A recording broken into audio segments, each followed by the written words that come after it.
Hello students, welcome to my channel. Today we are going to start with the practical questions of the contract costing under cost accounting. In last video we discussed with the specimen of the contract costing. We discussed the both specimen. One is of the contract commenced and completed during the year, and second is of the specimen of contract not completed during the year. And we have discussed some formulas for calculation of the profit on incomplete records. Some situations are given in the questions like this. You can see, if your work certified is less than 1/4 of the contract price, then nil मतलब कोई amount आपकी P&L में transfer नहीं होगी. अगर आपका work certified जो 1/4 से ज़्यादा और 1/2 से लेस होगा, तब आपका 1/3 of the notional profit into cash received upon work certified amount जो है P&L में जाएगा, और जो रिमेनिंग होगा वो रिजर्व में जाएगा. ठीक है. If your work certified is more than the 1/2, then 2/3 of the notional profit into cash receive upon work certified जो है आपका P&L में जाएगा, and rest of the amount जो आपका है वो रिजर्व में जाएगा. ठीक है. I hope you understand this. Now let's start with the practical questions. Question number 1. आपके पास मोहन है कॉन्ट्रैक्टर, वो कॉन्ट्रैक्ट लेते हैं 2 लाख का 1 जनवरी 2015 को, एंड उन्होंने कुछ पर्टिकुलर्स दे रखे हैं कि ये सब एक्सपेंसेस उन्होंने इनकर किए. ठीक है. कॉन्ट्रैक्ट जो कंप्लीट हो गया वो विद इन ईयर ही हो गया, 31 दिसंबर 2015. And contractee made the payment as per the agreement. Contractee ने जैसे जैसे एग्रीमेंट किया था, मीन्स 2 लाख एग्रीमेंट किया था, और 2 लाख के 2 लाख उन्होंने पे कर दिए. ठीक है. आप जो ये अकाउंट्स बनाते हैं from the contractor point of view बनाते हैं, नॉट अ कॉन्ट्रैक्टी. ठीक है. सो कॉन्ट्रैक्ट अकाउंट आपको मैंने लास्ट परफॉर्मा में बताया था स्पेसिमेन में कि सबसे पहले डेबिट में मटेरियल परचेज लिया जाता है. ठीक है. चाहे वो स्टोर से अगर आपके पास आया हो या आपने परचेज़ किया हो. ठीक है. या फिर आपका ओपनिंग कोई स्टॉक पड़ा हुआ हो, आपको ये सारा जो है ऐड ऑन करना पड़ता है to show in the expenses side. ठीक है. और लास्ट में जो क्लोजिंग बच जाता है, मतलब मटेरियल इन हैंड, उसे आप क्रेडिट साइड शो करते हैं. सो you can C material consume direct given है, मटेरियल कंज्यूम्ड गिवन है, एक्चुअल नहीं कि स्टार्टिंग में क्या था और हमने कितना खरीदा और क्या. आपका कंज्यूम्ड गिवन है, मीन्स इसमें से ऑलरेडी जो लास्ट में क्लोजिंग बच जाता है वो लेस किया हुआ है. ठीक है. सो आप क्या करेंगे, जो मटेरियल इन हैंड है उसे दोनों को ऐड करके डेबिट में दिखाएंगे कि स्टार्टिंग ये थी और अब एंड क्या है, 4000 है. नेक्स्ट आप देखिए wages, direct expenses, plant purchase, indirect expenses, ये सब आपके क्या हो जाएंगे, डेबिट हो जाएंगे. प्लांट के केस में मैंने आपको बताया था कि या तो प्लांट परचेज आप यहाँ लिखिए, और जो प्लांट क्लोजिंग आप कह सकते हैं वैल्यू आफ्टर डेप्रिसिएशन वो यहाँ लिखिए. या तो ये दोनों केस कीजिए, या फिर क्या करें कि only depreciation you can show in the debit side. Okay. So you can see here plant purchase आपका डेबिट हुआ है, and plant in hand means cost minus depreciation, last value. ठीक है. ईयर एंड की. नेक्स्ट आप देखें, आपका कॉन्ट्रैक्टी ने सारी पेमेंट कर दी थी. कितनी पेमेंट की थी जी, 2 लाख की. सो देखें आप, कॉन्ट्रैक्टी की पेमेंट हो गई है, मतलब कॉन्ट्रैक्टर को. सो आपका जो बैलेंस बचेगा, अगर आपका क्रेडिट साइड ज़्यादा हुआ तो आपका प्रॉफिट आएगा, और अगर डेबिट साइड ज़्यादा हुआ तो आपका लॉस आएगा. ऐसा क्यों? क्योंकि contract account is a nominal account. ठीक है. नॉमिनल का रूल क्या चलता है जी, debit all expenses and losses, credit all income and gain. ठीक है जी. सो नेक्स्ट एक इन्होंने कॉन्ट्रैक्टी पर्सनल अकाउंट बनाया, कॉन्ट्रैक्ट लेने का, पेमेंट करने का. ठीक है. आप देखें, ये कॉन्ट्रैक्ट 2 लाख का, देन पेमेंट हो गई. Now come to the next question. Question number 2. So Suresh started a contract on the 1st April 2015 and completed it on 31st December 2015. Prepare the contract account from the following. अब आप देखिए, material issued from store से आया, then कुछ आपने purchase भी किया, दोनों डेबिट होंगे. ठीक है. Wages 60% of the material consume, 60% of the material consume. ठीक है, कंज्यूम की। सो आप देखिए पहले कि साइड पर कितना है, साइड पर कितना है जी 6000, आपका टोटल बना 80 माइनस 6 दैट इज 74, तो 74 का 60% आपके पास क्या आ जाएंगे, वेजेस आ जाएंगे। देन आप देखिए plan, direct expenses, indirect expenses, ये सब आपके डेबिट होंगे। देन आप देखिए planning and estimating cost, head office expenses, apportioned site office expenses, ये सब आपके डेबिट होंगे। मटेरियल एट साइड क्रेडिट होगा, ठीक है। प्रॉफिट ऑन कॉन्ट्रैक्ट, प्रॉफिट कितना हुआ कॉन्ट्रैक्ट पे, दैट इज 33,000, ये गिवन है आपको, प्रॉफिट गिवन है, ठीक है, प्रॉफिट गिवन है। एंड आपके पास जो प्लांट है वो आपका 50,000 का था, देखिए स्टार्टिंग में प्लांट कितना है 50,000, और प्लांट पर डेप्रिसिएशन कितना लगाना है जी 20%। सो 20% चार्ज करके लेस करके यहाँ लिख दीजिए। फिर अगेन वही सेम कि या तो दोनों साइड प्लांट की वैल्यू लिखिए, ओपनिंग और क्लोजिंग, या फिर ओनली डेप्रिसिएशन आप डेबिट साइड भी शो कर सकते हैं।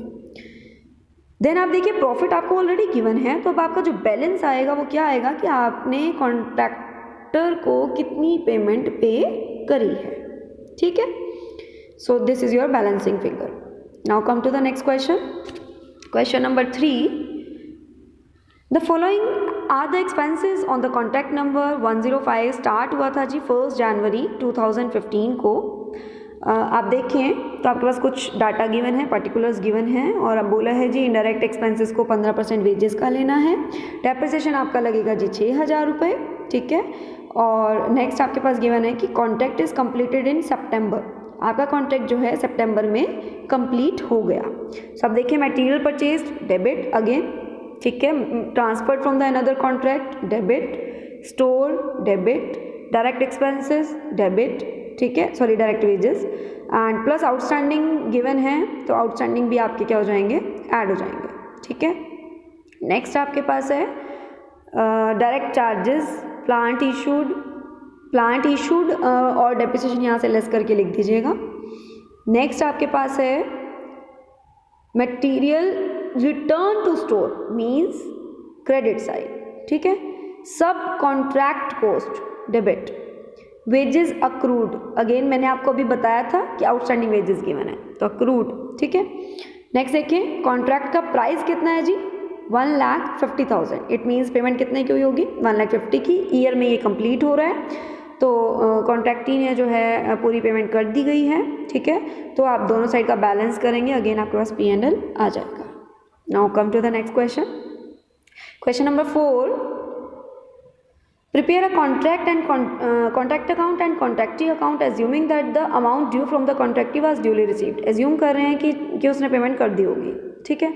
नेक्स्ट देखिए डाटा सारा गिवन है, अगेन आप सारा क्या कर देंगे, डेबिट कर देंगे। अगर आप यहाँ पे नोट करें तो आपके पास जो ट्रैक्टर के एक्सपेंसेस हैं, सिर्फ एक्सपेंसेस शो हुए हैं, ठीक है, साथ में डेप्रिसिएशन, मतलब ट्रैक्टर की स्टार्टिंग वैल्यू और एंड वैल्यू नहीं अलग से शो करी, ओनली डेप्रिसिएशन से ही काम चलाया। सो स्टार्ट करते हैं एक बार। Direct material debit, wages debit, store issued debit, loose tools debit, ठीक है, एंड ट्रैक्टर एक्सपेंसेस आ रहे debit, wages of driver and depreciation of the tractor आपको नीचे गिवन होगा, ट्रैक्टर पर डेप्रिसिएशन कितना लगाना है। देखिए value of the tractor was 20,000, देखो वैल्यू भी गिवन है, आप चाहें तो डेबिट में वैल्यू एंड क्रेडिट में क्या कर सकते हैं कि वैल्यू माइनस डेप्रिसिएशन, बट इन्होंने डेप्रिसिएशन से ही डेबिट किया है ओनली।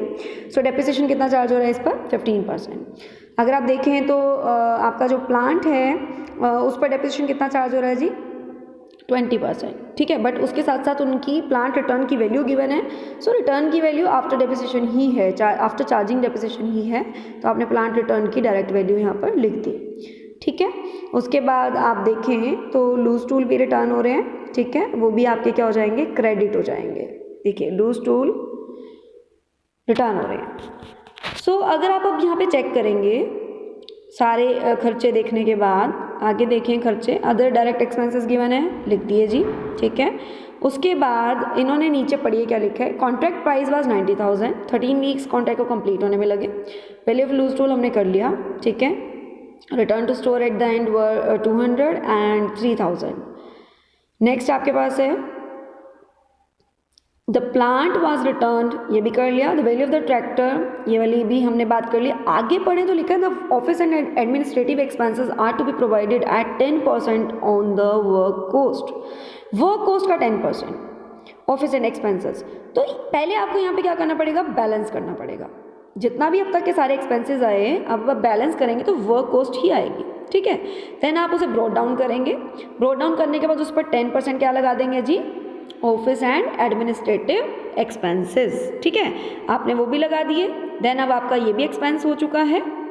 अब आप देखें तो उन्होंने कहा था एज्यूम कर लीजिएगा कि कॉन्ट्रैक्टी ने पेमेंट कर दी है, एज्यूम कर लेना. ठीक है, सो आप एज्यूम करें कॉन्ट्रैक्टी ने पेमेंट यहाँ पे कर दी है. ठीक है, तो आप कॉन्ट्रैक्टी की जो पेमेंट है बाय कॉन्ट्रैक्टी अकाउंट से करेंगे. सो अब आप बैलेंस करेंगे तो बैलेंस जो आएगा वो आपका प्रॉफिट आएगा. Now come to the next question, question number 5. देखिए, write up the contract account from the following: direct material, wages, special plan, store issued, loose tools, cost of the tractor given है, fuel and wages of the driver. Contract was completed in the 26 weeks. At the end of the plant was returned subject to a depreciation. 20% depreciation लगा. The value of the loose tools and store जो return की वो भी बता दी. जो return करते हैं वो सारी क्रेडिट होती हैं. ठीक है, और उसके बाद आप देखें तो provide office overheads and value of the tractor was 1,20,000 and the depreciation जो है चार्ज कर लिया उस पर भी. ठीक है, तो आप क्या कर सकते हैं, या तो डेप्रिसिएशन ही डेबिट करें. अगेन इन्होंने डेप्रिसिएशन ही डेबिट किया ट्रैक्टर का. ठीक है, और सेम है ये क्वेश्चन. अगर आप देखें तो आप स्क्रीनशॉट ले सकते हैं. ये क्वेश्चन आप खुद कीजिएगा, लास्ट क्वेश्चन की तरह बिल्कुल सेम है. आप स्क्रीनशॉट ले सकते हैं, ये क्वेश्चन आप खुद कीजिएगा. Now come to the next question. A building contractor commenced a contract on 1st Jan 2015. The contract price was agreed at 10 lakh. 10 lakh पे कॉन्ट्रैक्ट का प्राइस जो है एग्री किया गया था. Material purchase, return to store, wages pay, direct expenses, plant purchase, indirect expenses, ये सारे आपको पर्टिकुलर्स गिवन हैं. तो ये सब क्या होंगे, डेबिट होंगे. Then plant at site credit होगा. Office overheads, material sent to store आपका क्रेडिट होगा. वर्क सर्टिफाइड और अनसर्टिफाइड, अब यहाँ पर आपका सिस्टम शुरू हो गया है कि वर्क सर्टिफाइड भी गिवन होगा और वर्क अनसर्टिफाइड भी गिवन होगा. ठीक है, तो देखिए आपके दोनों गिवन है, सर्टिफाइड और uncertified. Cash received from the contractee कितना है जी, 1,60,000. अब आप एक चीज़ चेक करें कि जो आपके वर्क सर्टिफाइड है वो कितना है. वर्क सर्टिफाइड अगर आप चेक करें दैट इज़ 2 लाख. 2 लाख 10 लाख का कितना है, 1/4 से कम या 1/4 से ज़्यादा. You can check here, this is less than the 1/4. ठीक है, सो चेक करते हैं आगे भी. सारा डाटा आप जो है डेबिट वाला डेबिट में, क्रेडिट वाला क्रेडिट में लिख लेंगे. बिकॉज अब आपको पता लग गया कि क्या क्या हमारा डेबिट में आएगा और क्या क्या हमारा क्रेडिट में आएगा. आप देखें तो वेजेस आउटस्टैंडिंग भी गिवन है, तो वेजेस के साथ आउटस्टैंडिंग भी आप क्या कर देंगे, ऐड कर देंगे. ठीक है, अब आपने लास्ट में एक पॉइंट में चेंज कहाँ पे है, यहाँ पर आपने वर्क इन प्रोग्रेस में वर्क सर्टिफाइड की जो इन्फॉर्मेशन है वो भी लिखनी है और वर्क अनसर्टिफाइड भी आपने यहाँ मेंशन करना है. ठीक है, अब आपने एक चीज़ नोट करी, अभी मैंने आपको बताया कि 1/4 से कम था आपका, तो nothing will be transfer to the P&L account. कुछ भी P&L अकाउंट में ट्रांसफ़र नहीं किया जाएगा. सारा का सारा कहाँ ट्रांसफ़र हो जाएगा जी, वर्क इन प्रोग्रेस में, जो बैलेंस आपका आएगा. ठीक है, इससे पहले वाले क्वेश्चंस में वो सारा प्रॉफिट क्यों हो जाता था, बिकॉज काम जो है कंप्लीट हो जाता था. यहाँ काम अभी कंप्लीट नहीं हुआ. ठीक है, और हमने फिर यहाँ पे क्या निकाला कि सर्टिफाइड कितना है, टोटल का कितना है. 1/4 से कम था. 1/4 से कम वाला मैंने आपको 3 सिचुएशंस बताई थी, उसमें P&L में कुछ भी ट्रांसफ़र नहीं होगा. सारा किस में चला जाएगा जी, वर्क इन प्रोग्रेस में. क्वेश्चन नंबर 7 स्क्रीनशॉट ले लीजिए, बिल्कुल सेम है आपका क्वेश्चन नंबर 6 जैसा.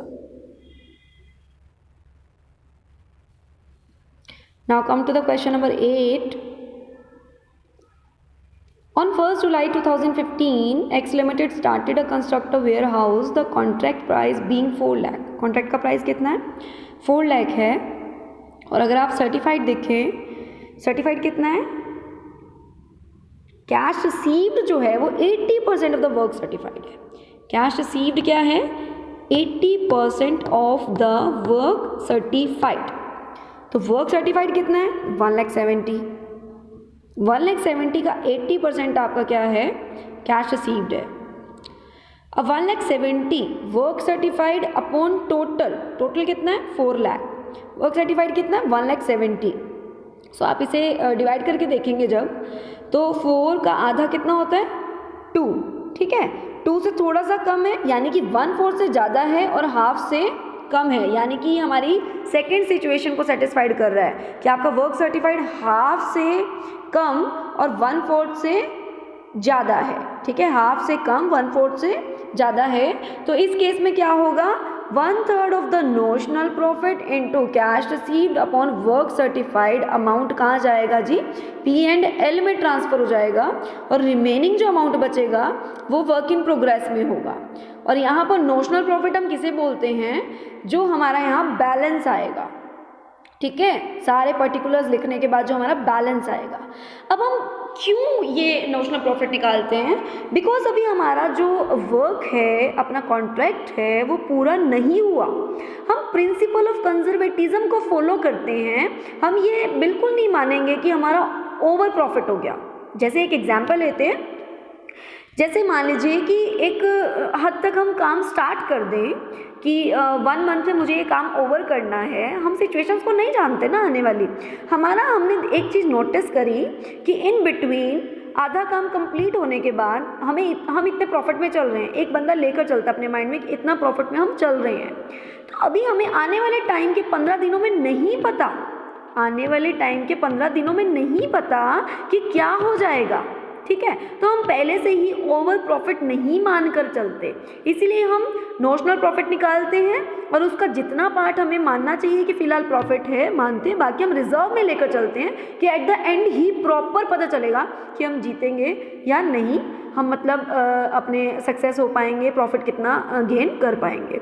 जैसे कोई गेम्स वगैरह चल रही हो तो आप गेम्स का एग्जांपल ले सकते हैं। 2 पार्टीज़ गेम खेल रही हैं, सपोज़ कीजिए एक पार्टी पूरे टाइम तक तो बहुत आगे चल रही थी, but at the and result हम उस परसेप्शन पर बेस्ड तो नहीं बना सकते ना कि इन बिटवीन तक मतलब ये पार्टी आगे चल रही है तो यही जीतेगी, नहीं ना।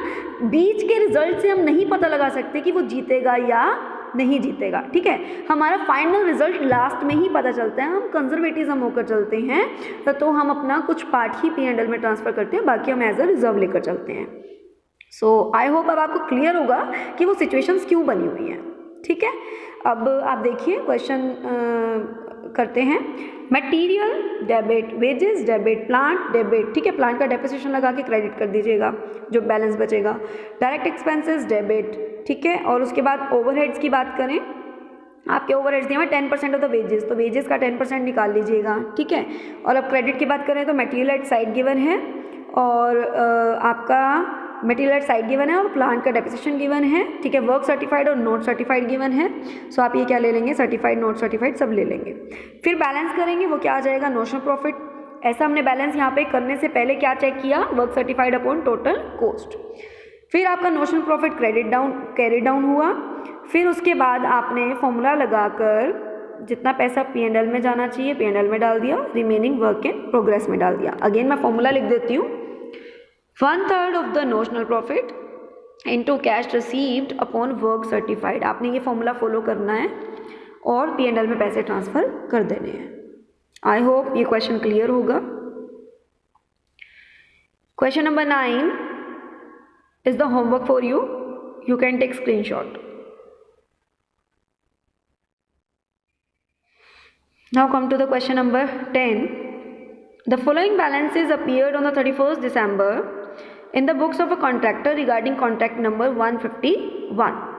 Material, plant purchased, wages paid, direct expenses, indirect expenses, सारा जो आपका डेबिट के एक्सपेंसेस हैं वो गिवन है। अब आप देखिए मटेरियल डेबिट में आ गया, ठीक है, वेजेस भी डेबिट में आ गए, प्लांट परचेज भी डेबिट आ गया, डायरेक्ट एक्सपेंसेस भी आ गए और इनडायरेक्ट एक्सपेंसेस भी आ गए। कॉन्ट्रैक्ट प्राइस कितना है जी, 7 लाख है। Work was started on 1st January and plant is to be depreciated at the rate 15%। The cash received was 2,40,000 being 80% of the work certified. कहते हैं जी वर्क सर्टिफाइड का 80% है 2,40,000, वर्क सर्टिफाइड का 80% 2,40,000 है, तो टोटल कितना होगा 100/80। ठीक है, तो यहाँ से क्या निकल जाएगा आपका वर्क सर्टिफाइड, आपका क्या निकल जाएगा work certified, that is 3 lakh. ठीक है, आपके पास वर्क सर्टिफाइड आ गया। नेक्स्ट देखिए, the following expenses were incurred after receiving the surveyor certificate. मैंने आपको वर्क सर्टिफाइड जब समझाया था लास्ट वीडियो में, आपको बताया था कि एक प्रोफेशनल आते हैं जो सर्टिफिकेट देके जाते हैं काम का, तो वो होता है वर्क सर्टिफाइड। उनके बाद कोई काम हुआ हो तो वो क्या कहलाएगा वर्क अनसर्टिफाइड। ठीक है, सो आप देखें बाद में क्या क्या काम हुआ, 9,000, 15,000 और 4,000, इन सबको ऐड कीजिएगा तो आपके पास क्या आ जाएगा अनसर्टिफाइड आ जाएगा। ठीक, सो आप फिर बैलेंस करेंगे, वो क्या आएगा नोशनल प्रॉफिट। अब आप एक बार कंडीशन चेक कर लेते हैं कि हमारा जो वर्क सर्टिफाइड था दैट इज़ 3 लाख और आपका टोटल कॉन्ट्रैक्ट प्राइस था दैट इज 7 लाख। 7 का हाफ कितना होगा 350। ठीक है, तो 350 से कम है यानी कि हाफ से कम 1/4 से ज़्यादा। सो कंडीशन चेक हो गई, हाफ से कम है 1/4 से ज़्यादा है, अगेन वही आएगा, क्या आएगा 1/3 of the notional profit into cash received upon work certified. आपका ट्रांसफर हो जाएगा P&L में, remaining will be transfer to the work in progress. Hope so आपको वीडियो पसंद आई, प्रैक्टिकल क्वेश्चन समझ में आए। अगर मेरी वीडियो पसंद आई प्लीज़ लाइक कीजिए, शेयर कीजिए, ज़्यादा से ज़्यादा चैनल को सब्सक्राइब कर लीजिए ताकि और बेल आइकन का बटन क्लिक कर लीजिएगा ताकि आने वाले वीडियोस के अपडेट्स आपको मिलते रहें। Thank you and have a nice day.